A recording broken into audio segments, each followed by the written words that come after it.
Hi, everybody. Sorry to be away. Um, Boy, time cranks on, and I find if I don't record a video or write down a dream that I've had that is interesting, it just gets away so fast.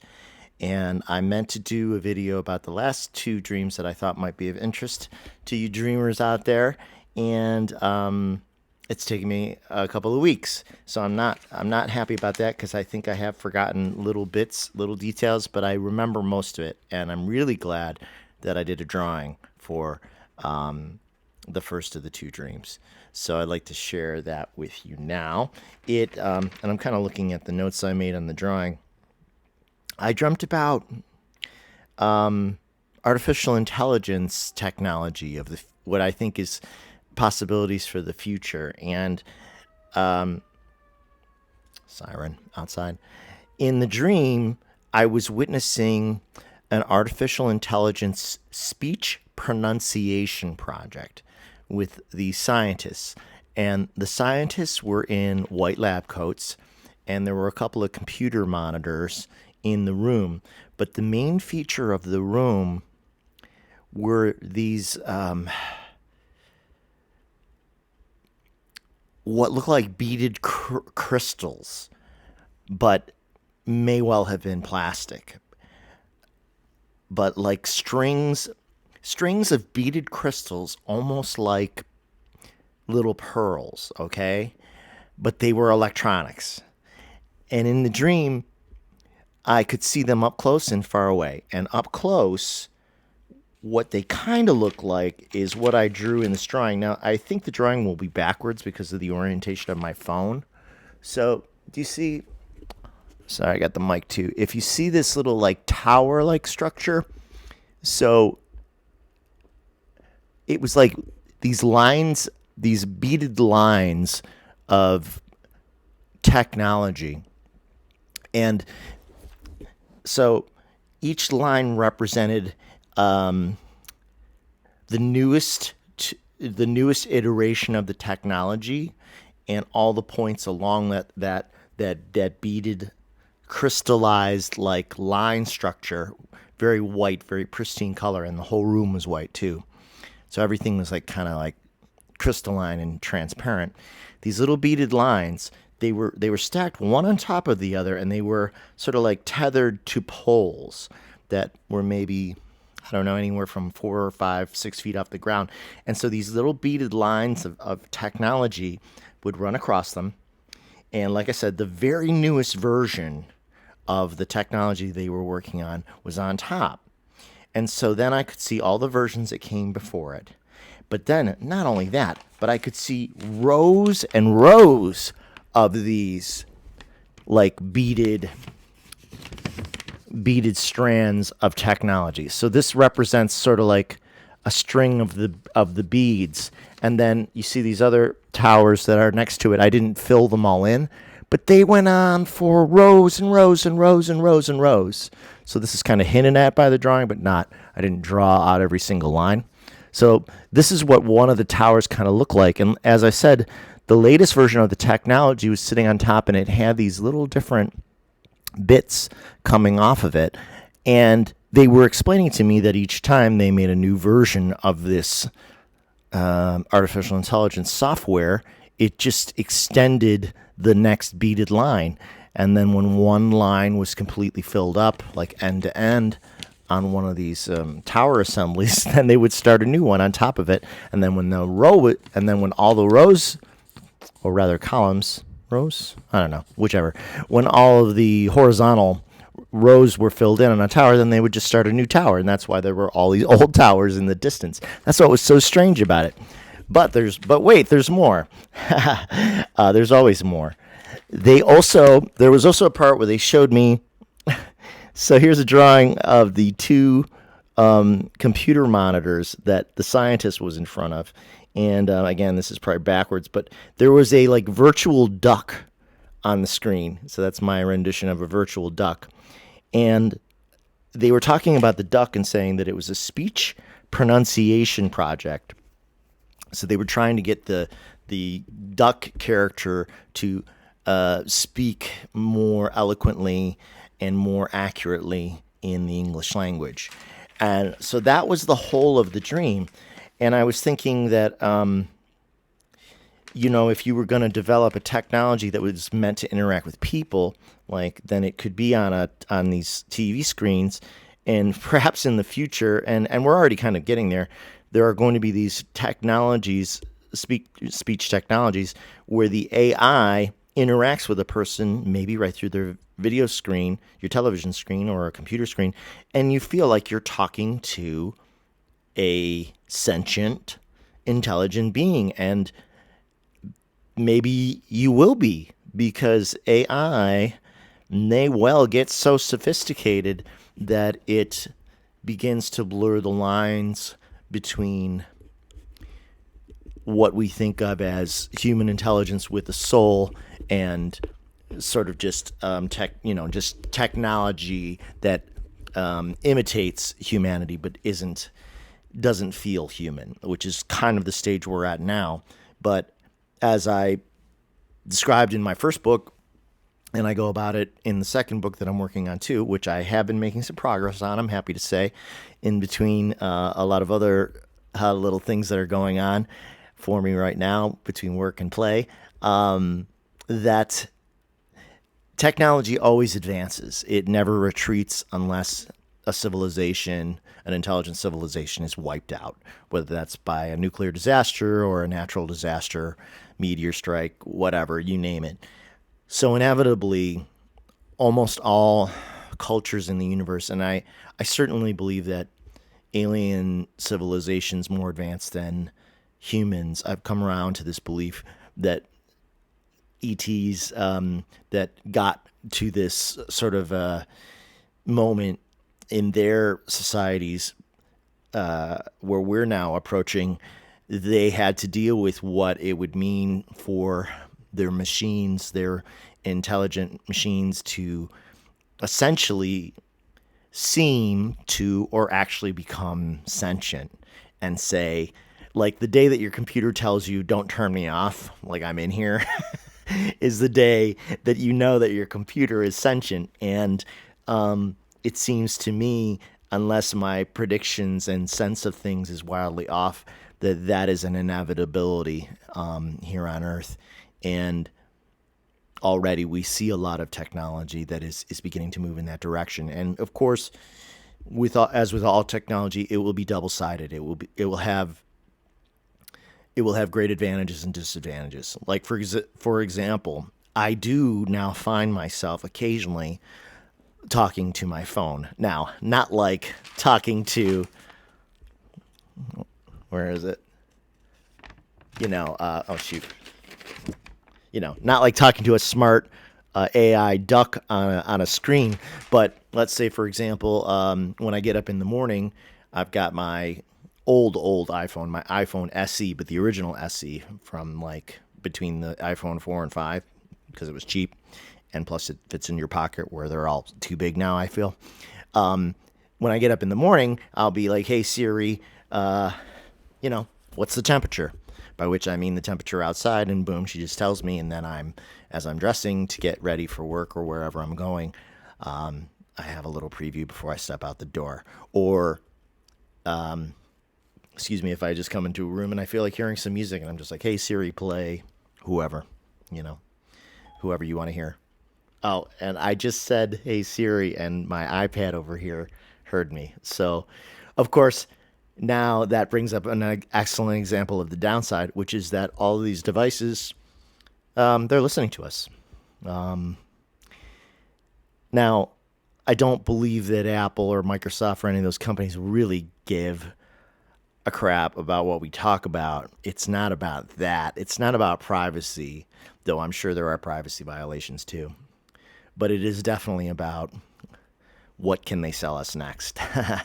They scoop our conversations for the keywords that are then fed into an algorithm and sold to companies so that they can advertise us things.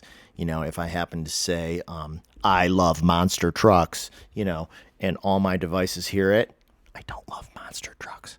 But if I say, oh, I love monster trucks, you can be sure well, not 100% sure, but you're reasonably sure that I will get an ad for monster trucks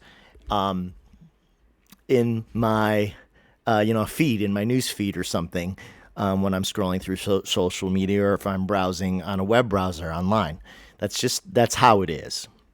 I have discovered, however, simply from running water in the bathroom sink, washing my hands while the phone is sitting next to me and trying to ask Siri a question.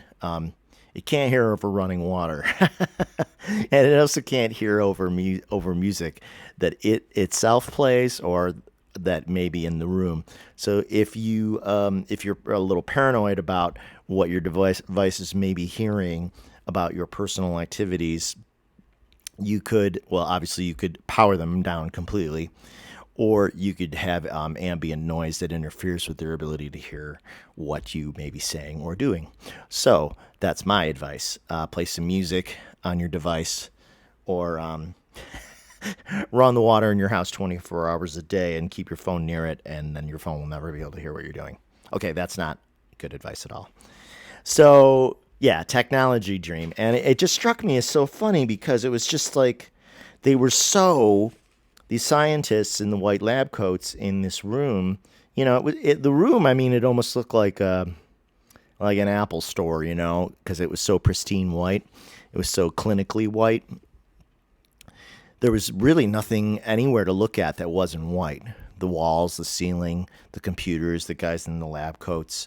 And they were describing, how precise they wanted to get this speech recognition technology developed, really so that when people were meant to interact with it, I presume you would forget that you're talking to a computer. And this is another aspect of technology that we are certainly headed for, where for some people, perhaps it will begin with maybe the very old and the very young, children and elderly people, where AI could be a companion of a kind. If you're a lonely child and you have some kind of AI device that interacts with you like a friend, like in that movie with not River Phoenix. What's his name? You know what I'm talking about? The actor who played Joaquin Phoenix and Scarlett Johansson. There was like a technology movie where it's futuristic and he falls in love with her as she's an AI, and he falls in love with her. But of course, the lesson of the movie is that her interest in him is only insofar as she is programmed to be interested in him. But we will likely get into a period of time, I don't know how soon this will be in humanity, where when people begin to have relationships of a kind with their technology, because we already do in a sense, but when it becomes more, let's say, personal or intimate, then we will have a debate about what those relationships mean, whether they are real relationships, whether those intelligences are real. And there will even be likely a debate about whether super intelligent machines that will eventually arrive have souls. And I don't have the answer to that question. We don't know. As a person who believes in spirit, I believe that that we have souls, human beings have souls, and that the intelligence and basically what makes the soul work is because of a creator who has intended that we have free will as individual beings. But among technologists and scientists, they have always debated, even among just humankind, where does intelligence originate? They can't precisely identify it as originating in the brain. Like, the brain is the vessel, the brain is the machine that allows for thinking, but consciousness is something different. That spark of life is not necessarily to be found in the wiring of the human brain. They can't say definitively whether it is or it isn't derived from the brain. And so it becomes a philosophical debate that from the point of view of technologists is unresolvable, but from the point of view of me as someone who has had very strong experiences directly with spirit, what I believe to be spirit, then my belief is strong that that intelligence is given to us as part of our part of our creation, and I believe it would be true of alien species too. I believe that it is very likely now that we will have an alien reveal, as many of the psychics in the psychic community have been saying, within the next several years, and that certainly some of those aliens will believe that they too have souls, and those aliens will also have technology with them, likely that we have never seen before, and that technology too may believe it has souls. And since, as I said, we can't resolve even in human beings whether consciousness comes from within the mind or is external, survives the mind at death, then how can we be sure of whether a machine that has feelings and expresses desires and interests, how could we say that the machine too doesn't have a soul? People will debate it. That's all I'm saying. I don't have the answer today. I may never have the answer, but I'm saying that I am very sure that people will talk about it. It will be a very heated debate, especially if we get to the point, like in some science fiction, where not only do we have emotional relationships with technology, but we have physical relationship with technology, by which I mean there are replicated machines that essentially look, act, and feel like other human beings. And if people get into perhaps sexual relationships with futuristic AI beings that look like humans, they're going to say, they're going to feel like they're in a relationship, a lot of them.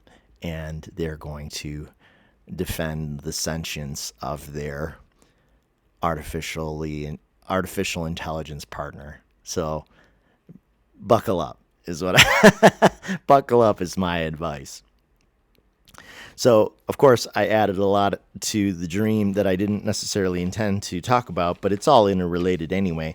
So I hope you found that interesting about, the seeing the kind of future of AI development or possible future development of AI development in that dream.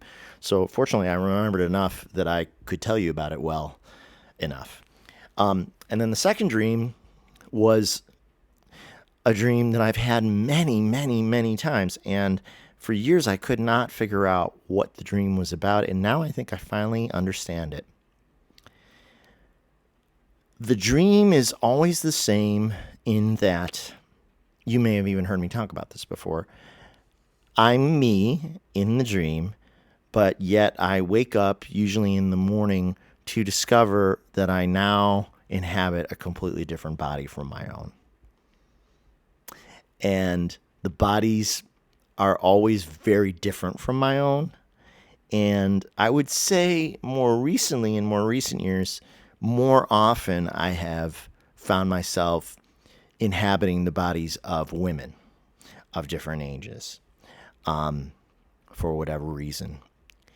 And though I have also been men, and always there's a moment in a bathroom, my own bathroom, where but it could be their bathroom too. It's like sometimes the scene changes, where I'm looking in the mirror and I'm sort of pondering the new physical appearance that I have, and I'm wondering how long I may be in the body, because I almost never get out of the body in the dream, but there's always these sort of there's always some mystery, some intrigue as to how long I may be in the body or whether I'm stuck in the body. Though I always have the sense that eventually it will wear off and I'll return to my own body. But it's very odd, like I said. So in the last version of this dream, I was in the body of a woman with sort of longish shoulder length, blonde, brownish hair, but I think it was maybe in a ponytail or up. And I would say the woman was approximately 40 years old and average build, average height. And when I looked in the mirror, the funny part was that I said, "Oh, wow. Um, this time it's not a dream. I'm really in somebody else's body." So it was like one of those dreams within a dream. Within the dream, I had the sense that, oh, I've been dreaming about this for years, and now it's finally come true, which was, of course, ridiculous and funny later when I woke up, because in the dream I thought I was awake. That's my dream life. And I was in a very large, I was either in a very large restroom, like like a fancy walk-in, or I was in a bedroom. But it felt like an elaborate, large bathroom. Like maybe this person had some wealth. Not a ton of wealth. It wasn't gaudy, but it was just the mirror was very large. It took up a lot of space in the room, more like a hotel mirror would, across from the bed. More like it looked more like like a wide hanging portrait as the bathroom mirror. And I looked outside, and it was sunny out. It was a nice day, and then I noticed that I was wearing makeup. So I sort of cleaned some of it off my face, and as I did, the thought occurred to me, like, how if I removed all the makeup, how much different would I look from a man as a woman? Because there was maybe even the faint suggestion of a mustache, very light. And I thought to myself, what's really the difference between a man and a woman? I mean, I know the difference between a man and a woman, and we'll not get into that or anything trans or anything along those lines in this conversation. But as far as like what is the what makes a man and a woman outside the obvious physical anatomical differences. And so that thought just happened to cross my mind for whatever reason. And as I said, it seemed to me like, oh wow, I really am in this body now, and this is my new home, this body. So I better make the most of it. And so that's where the dream essentially ended. Now, as to the meaning, I have been contemplating this for some time, and recently it has occurred to me that I believe the meaning of the dream, I think the dream points to what I will call the multifaceted nature of the collective, of humanity. I'll try to explain what that means. I'm sort of making this up as I go, but I know what I mean conceptually, and hopefully I can communicate it. Okay, so again, in the spiritual community, there is a belief that we, all the humans on the planet, are in some sense connected. We are one. We are a collective. And there are some subset of people within the greater spiritual community and within the greater whole of humanity who believe that not only are we interconnected and one, but they believe that all human lives that have ever been, are occurring now, and will ever be in the future are emanations, expressions of the sole creator of all that is. So in a sense, I'm you, you're me, we're all together, we're all one, and we are just different versions of lives that could be lived. They're all manifestations of the one creator who is attempting to experience him, herself, itself through all these various iterations of beings. So in some sense, my experience is only different from yours in the sense that we have very different circumstances to our lives, but our experiences are basically being fed back to the Creator or to the Akashic records, the whole of all history. That our experiences are being observed and recorded in some sense, and they are meant to go back to the Creator, to Source, so that Source better understands itself through all the possible lives it could live and imagine to live. I hope that makes sense. Which, when you start to really loop it around in your mind, can get a little bit creepy too, because if we really are a collective and we really are all one, then, as I just said, then I am you, you are me, we are all each other, we are all God, God is all us. There is no separation. We're just one being split into hundreds of billions of lives that have been lived on Earth. And these are just ways for the Creator to experience itself, which is trippy. And I don't know where exactly I come down on that, because sometimes when I think about it, it fills me with complete fear, because I have this weird feeling of being the only real thing that exists, which is called solipsism, when you believe that you're the only thing that exists, the only being that exists. And solipsism is a philosophical sort of framework that I think started with Rene Descartes, who said, "I think, therefore I am." And when the philosopher Rene Descartes said, "I think, therefore I am," what he was saying is, I have thoughts, so therefore I know that I exist, but I don't know what it is that I am. All I know is that I am. Whatever else may be around me, the entire physical world, my own body, may well be illusion.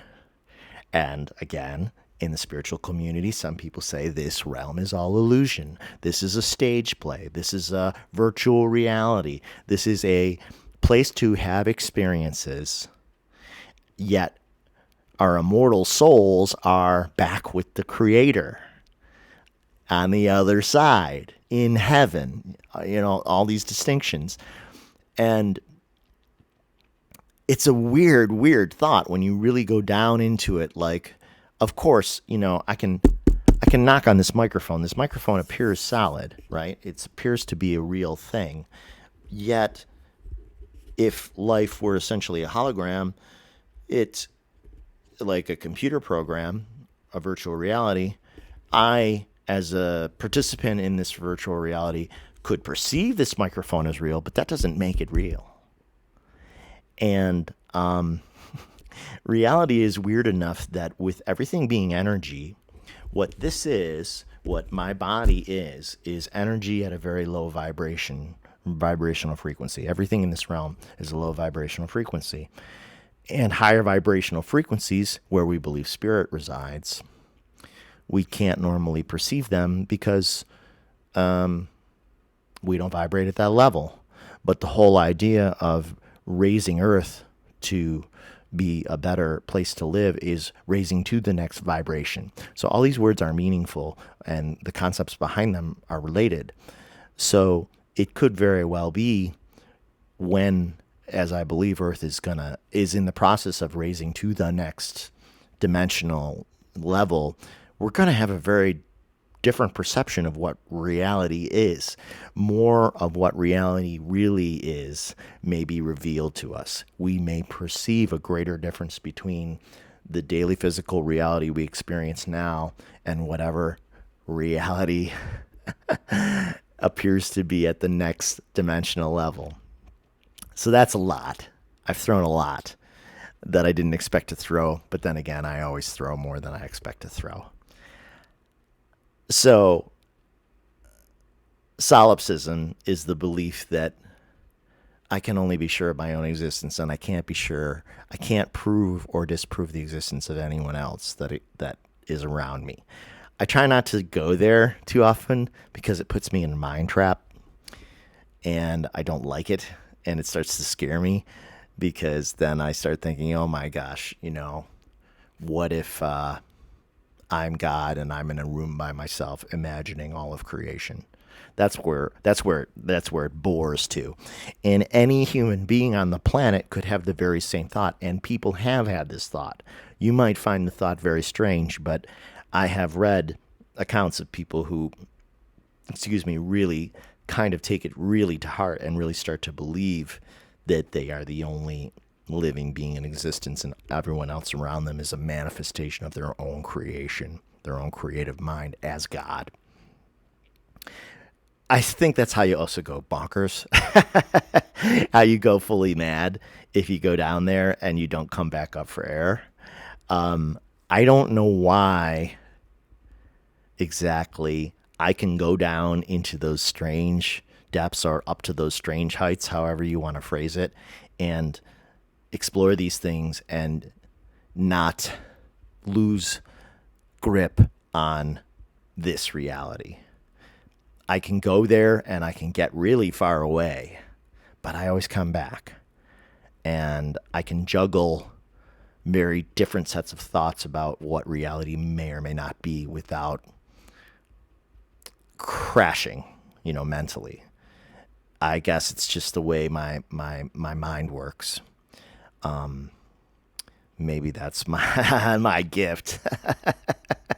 Among others from the creator, since we all have gifts from the creator, an ability to very imaginatively play out what it is, what reality really is all about, even though it's not really possible to know as a human being, not fully anyway. Though in the spiritual community, again, we keep getting these glimpses of what's possible, the magic that's possible through prayer, through thoughts, especially good thoughts, and altruistic actions, how we can manifest some of what we wish to see, or most or all of what we wish to see in a better world by imagining it, praying for it, willing it in some sense into existence.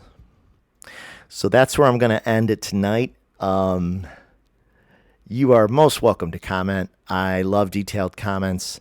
They're always it's always interesting to see how people might interpret what I'm saying, or how their interpretation varies from maybe what I intended to communicate. Everyone's interpretation is valid. We don't all understand. We don't all experience life the same way or understand things in life the same way, and that's just fine. So, again, I must say, if you liked this video, please like it.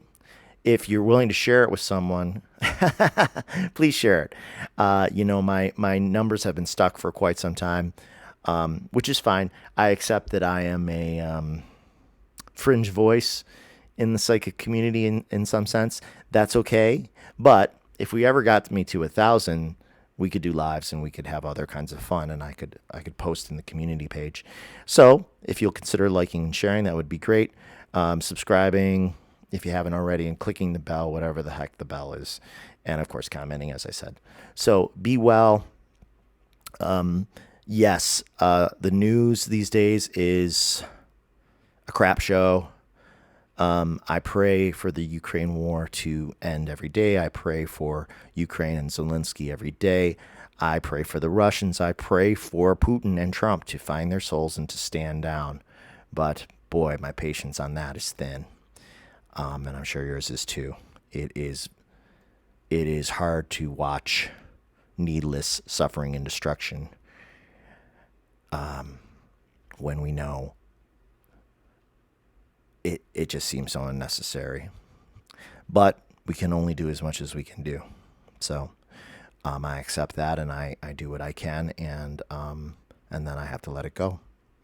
And not only that, but we're meant to enjoy our lives. So try to enjoy as much of your life as you can every day, because tomorrow is never promised. And people are born and live and die every day. And that's just the cycle of life. So, got to enjoy it while you can, where you can, with who you like, with who you care about. Keep it to the fundamentals.